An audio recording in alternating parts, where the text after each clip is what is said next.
ให้เวลาชั่วโมงหนึ่ง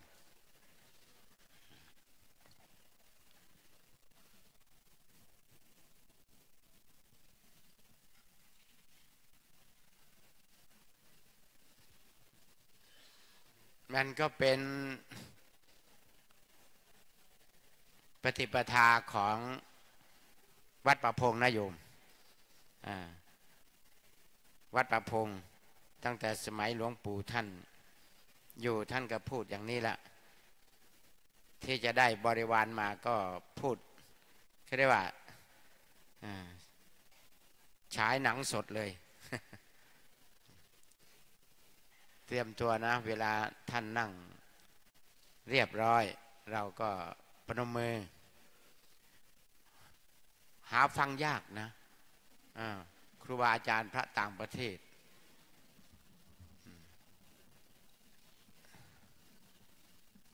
เตรียมตัว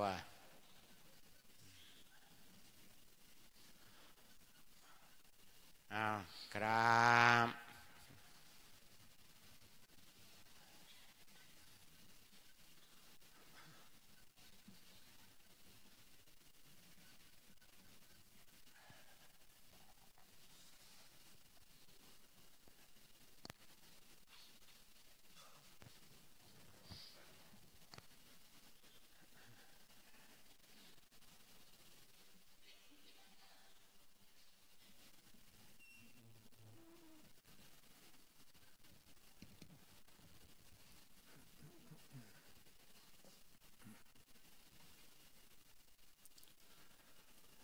นะโมตัสสะภะคะวะโตอะระหะโตสัมมาสัมพุทธัสสะนะโมตัสสะภะคะวะโตอะระหะโตสัมมาสัมพุทธัสสะนะโมตัสสะภะคะวะโตอะระหะโตสัมมาสัมพุทธัสสะพุทธังธัมมังสังฆังนะมัสสามิ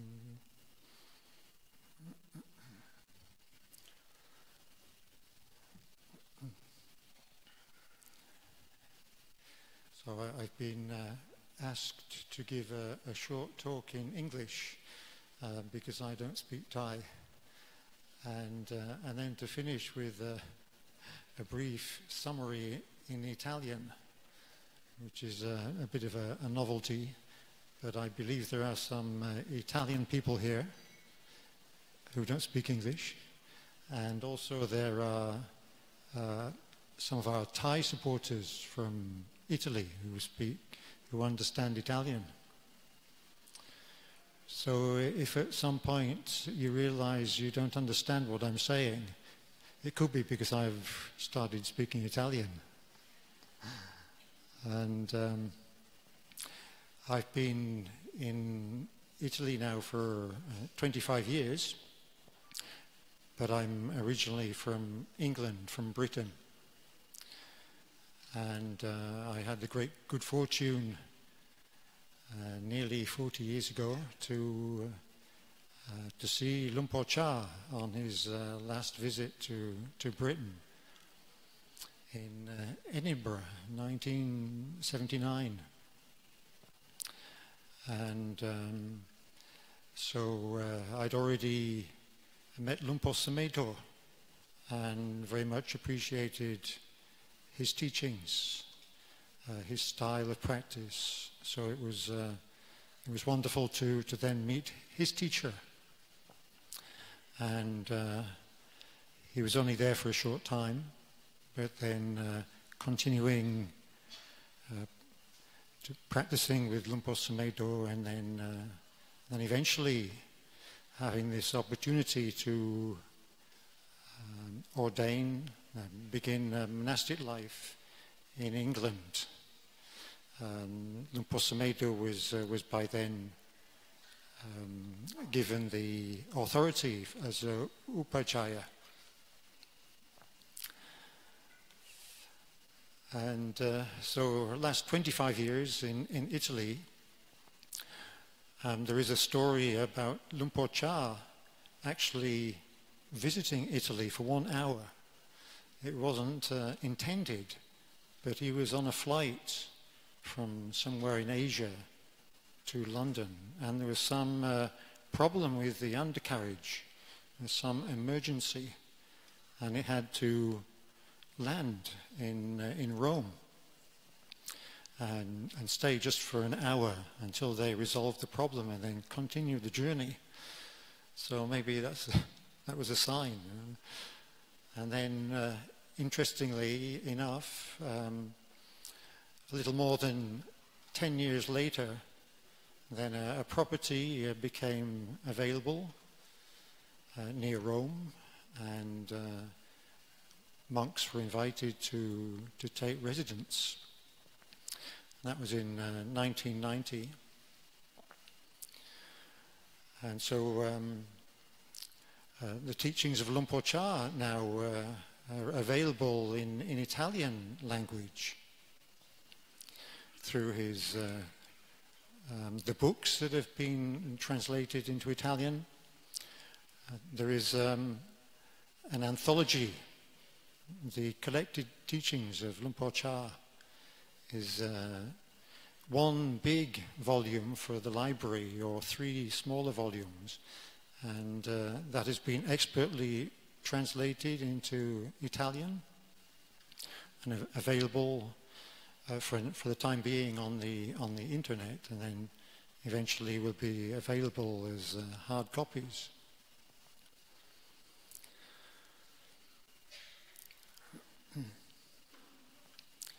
And in Italy we have the resident community, the Sangha. We have 3 Thai monks, usually resident, and there's myself and 2 Italian monks, Italian Samanera, and 2 Italian Paikao. And the people that come, that support us, there's a lot of support from Thai people living in Italy. And there's also Sri Lankan people. And there's a lot of interest from Italian people as well.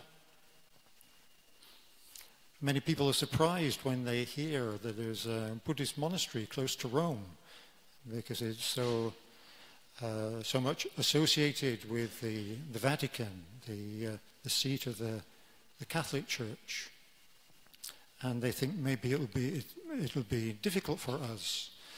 But on the contrary, we find that people have a general respect for religious people, for those that are dedicating themselves to the spiritual life. And although Italian is a Catholic country, the numbers of practicing Catholics is declining, and for many people they're looking for something else because they find it hard to just blindly believe. And so many of us Westerners, we come to Buddhism because we're looking for something that we can apply ourselves to. We're not. Our minds are doubting, but we have also the tendency to investigate, to try and find out for ourselves. And in the West, even though there is a certain degree of material wealth, people are generally not very happy. There's a lot of dissatisfaction, of suffering, of dukkha. And we can see that there's a kind of a spiritual emptiness. And so we Westerners, we tend to be very much up in our heads, thinking, and then we meditate, and we try and stop thinking. We see the thinking as disturbing the peace of the mind, and so sometimes if we concentrate, we might succeed for a while, but then the thinking mind, sometimes it just comes back stronger. And so for myself, what I encourage is to come to the heart and be in the place where we feel things instead of being in the thinking, conceiving mind, to be in the heart and then connect to the body in the here and now, and that is a good foundation for developing awareness as a basis of having an anchor for attention in the here and now. And from that we can begin to open the awareness and investigate from our conscious experience whatever we're experiencing in the moment. So often people start with a meditation exercise, like repeating a mantra or focusing attention on the breathing, and these are very commonly taught, and in the beginning it might bring some success. There might be moments of tranquility, of clarity, but then the mind tends to go wandering off, and we begin to doubt, and we're unsatisfied. And even if sometimes when we have all the favorable conditions, and we have a quiet place and no disturbances, and we're supported, then we can become quite peaceful. And yet the mind can be a little dull. It might be a kind of a subtle kind of torpor, where there's no real vitality of attention in the moment. And because of this tendency for Westerners to never be satisfied, even though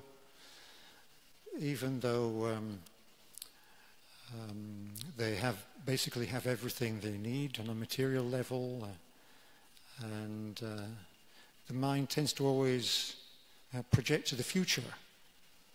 We think when we get what we want, we'll be happy. When we get rid of what we don't want, we'll be happy. And so that means we're unhappy in the moment, and we see happiness as a possibility, a hope for the future, but also a fear that it might not be possible. And even when we do get what we want, there's a moment of gratification, but that doesn't last very long, and then there's something else to want, something else to get rid of. So trying to find happiness through desire is just endless and leads to despair. So I've started to use a series of questions, using the thinking mind to investigate, to cut through these tendencies, and very simply, and this can be during daily life or during meditation, just to ask oneself, how am I feeling right now?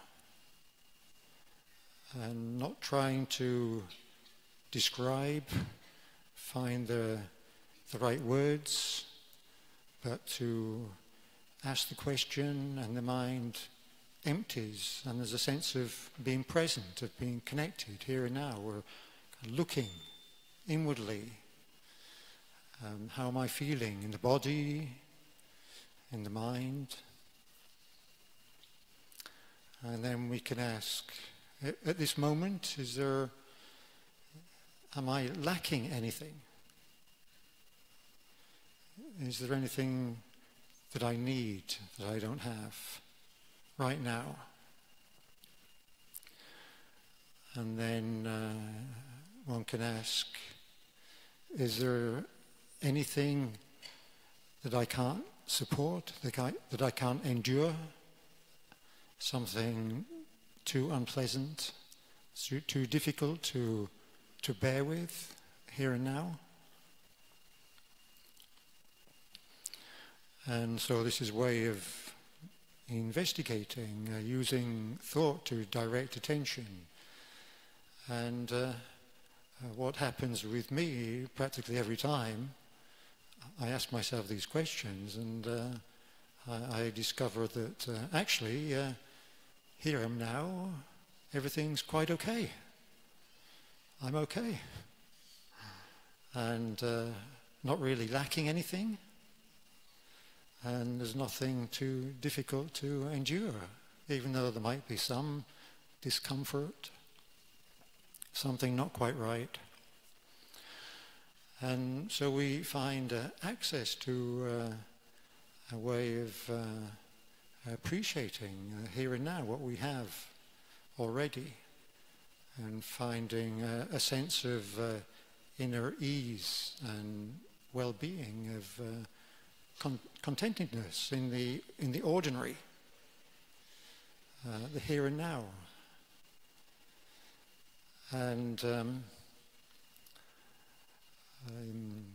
usually the mind tends to focus on that one thing that isn't as we would like it to be, that unpleasant or difficult feeling in the body, in the heart, in the mind, and we tend to focus it, and then we're resisting.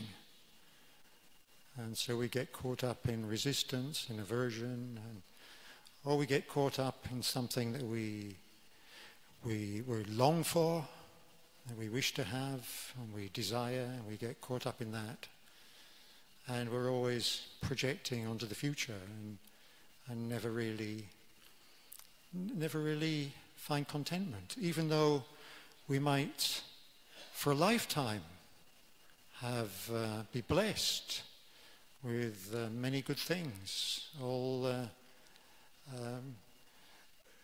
supportive and never really lacking anything, never experiencing any great tragedy, and yet we can be discontented, never really appreciating. And we always think maybe in the future we can be happy, but then it never arrives.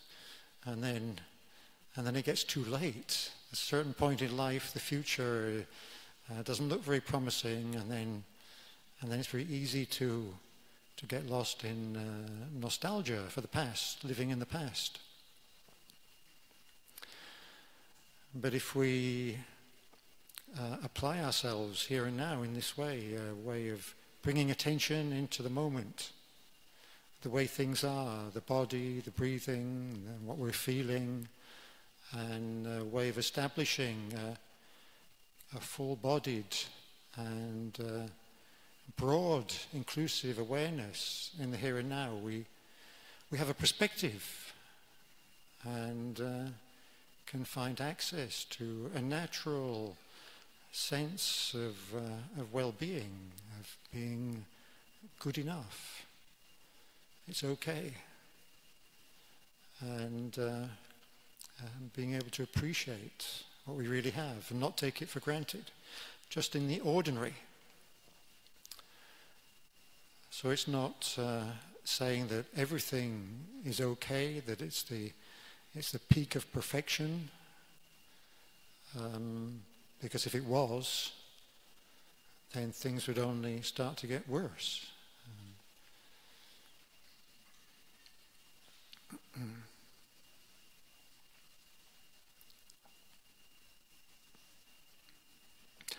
So it's not about taking things for granted or being complacent or being lazy, but there is still effort being applied to being awake in the moment, being fully present, being mindful,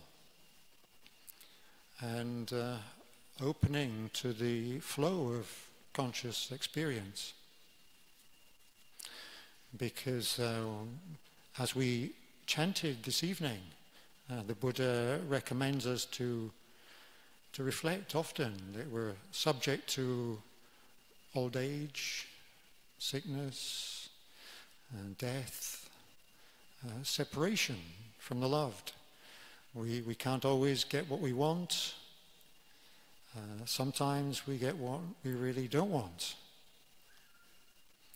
We don't have much degree of control over a lot of things. And we can have this understanding, the heart is prepared. And when we do experience some kind of dukkha, some kind of suffering, whatever form it takes, then we can bring it into awareness.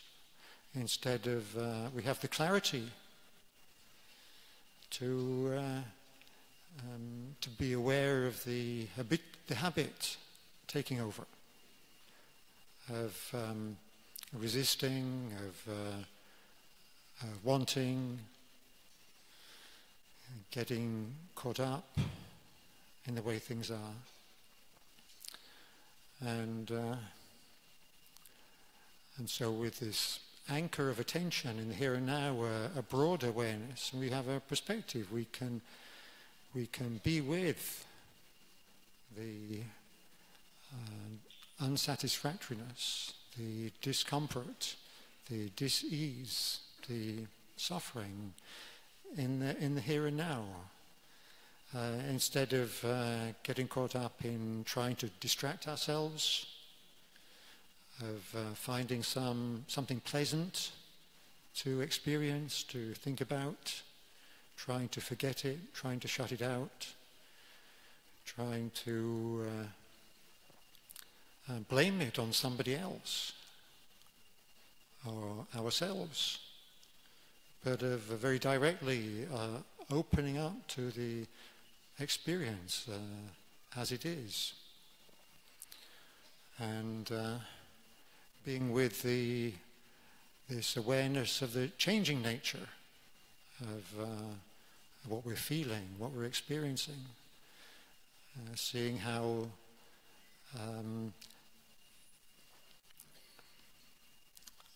insubstantial it all is.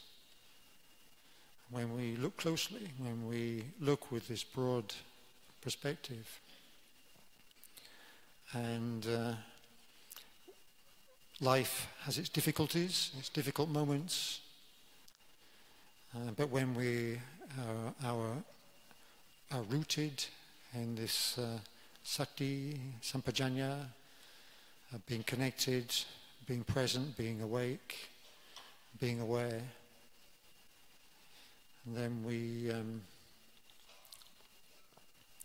we don't add onto it.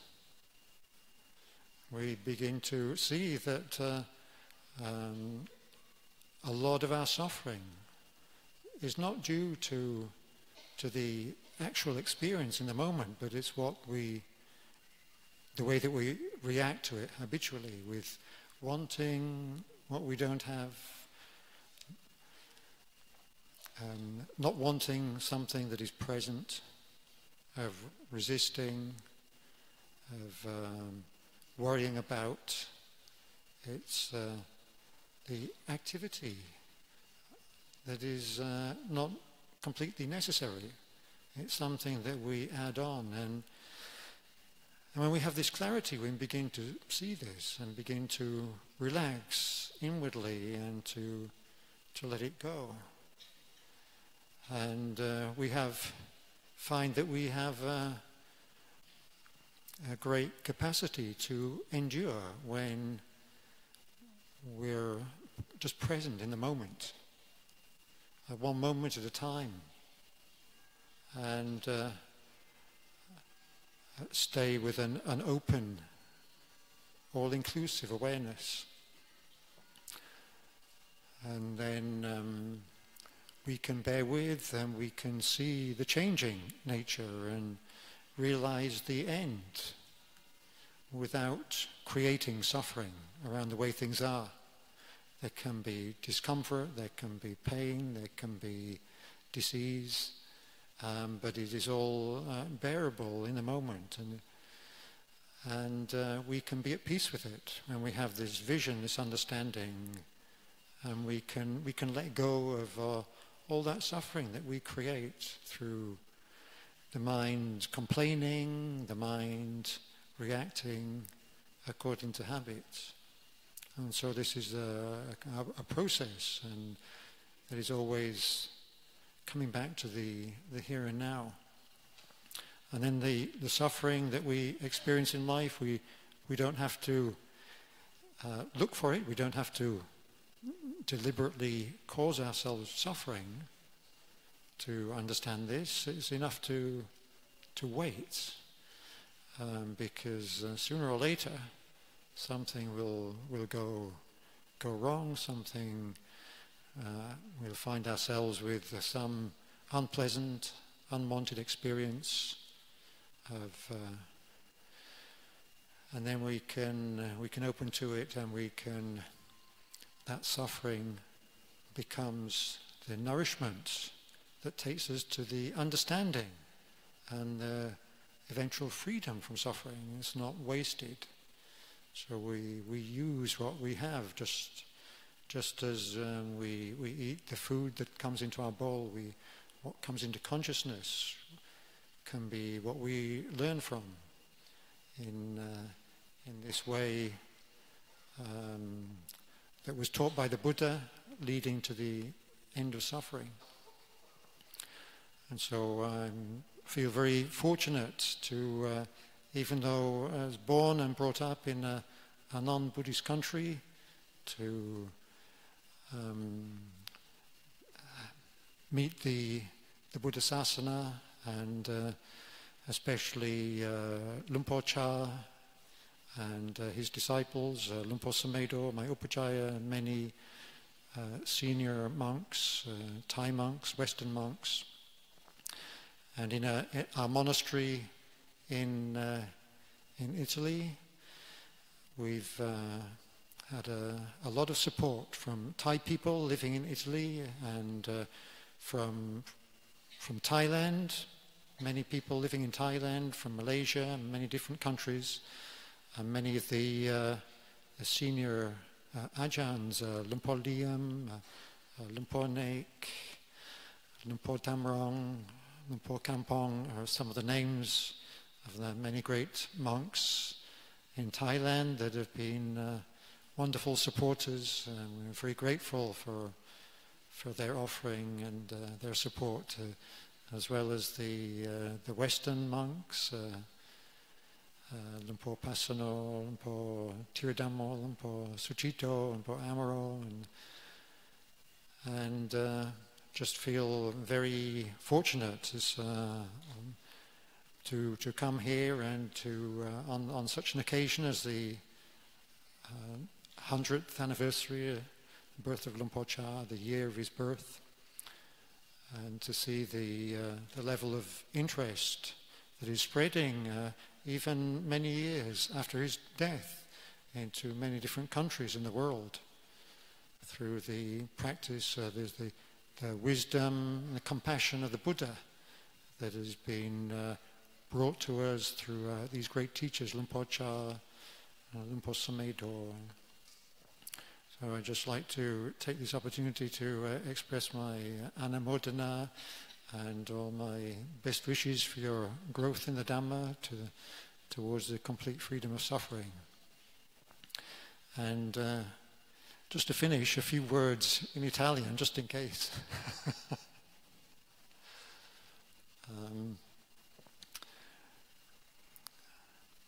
stavo dicendo che sono stato chiesto stasera di dire qualcosa anche in italiano, a breve, perché ci sono italiani qui, adesso Watpapong, gente Thai che vive in Italia, che sono grandi sostenitori del nostro monastero. C'è una piccola storia di Lupo Cha che quasi 40 anni fa, quando veniva a visitare Inghilterra, ha preso un volo e c'era un'emergenza, c'era un problema per cui ha dovuto atterrare brevemente all'aeroporto di Roma. È stato risolto in un'oretta, quindi è rimasto solo un'ora in Italia. Ma forse era un segno di qualcosa, ma è interessante che poi poco più di 10 anni dopo viene offerta una proprietà proprio vicino a Roma e c'è un invito per i nostri monaci di prendere residenza. E questo era nel 1990, sono 25 anni adesso che io vivo in Italia, abbiamo visto una crescita di interesse. E Lumpur Cha, il nome di Lumpur Cha è adesso molto conosciuto anche in Italia, grazie ai libri che sono stati tradotti dall'inglese in italiano e anche messi in distribuzione gratuita. E una cosa che avevo dimenticato a dire in inglese, che c'è anche un documentario fatto sul funerale di Lumpur Cha. C'era una squadra televisiva che è venuta a filmare per quasi 10 giorni. È stato trasmesso su Rai 2, intitolato La grande pace, sul funerale di Lumpur Cha. E raccontavo che noi occidentali non siamo mai veramente soddisfatti, anche quando abbiamo tutto. E la nostra mente tende di essere irrequieta e ci proiettiamo sempre nel futuro, siamo raramente veramente presenti nel momento. E un po' per contrastare questa tendenza, una cosa che io suggerisco a volte, magari durante la meditazione o anche nella vita quotidiana, è di farsi queste domande. Come sto adesso? Mi manca qualcosa? C'è qualcosa, un fastidio che non riesco a sopportare?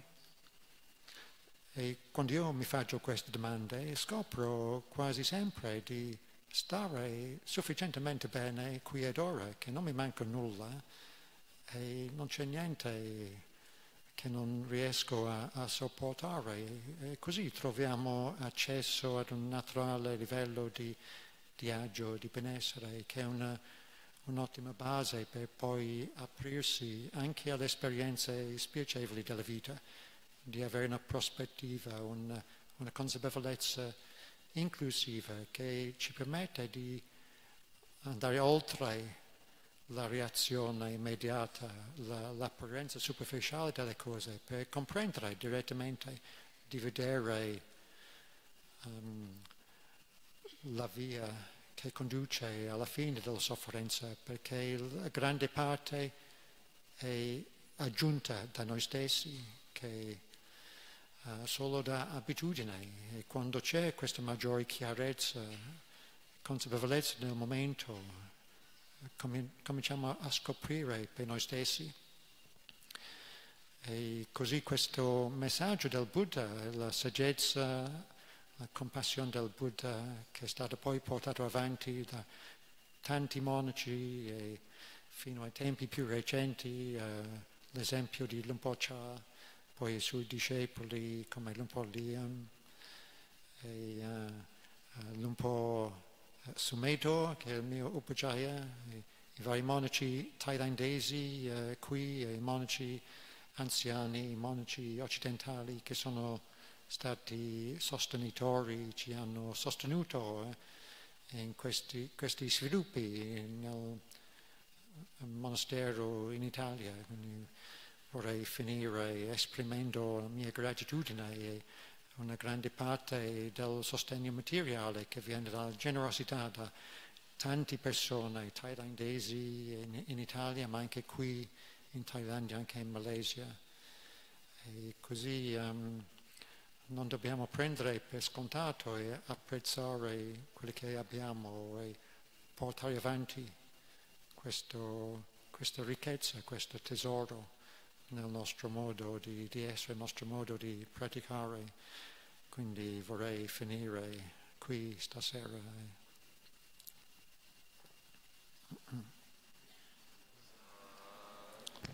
Sadhu. เตรียมตัวครับ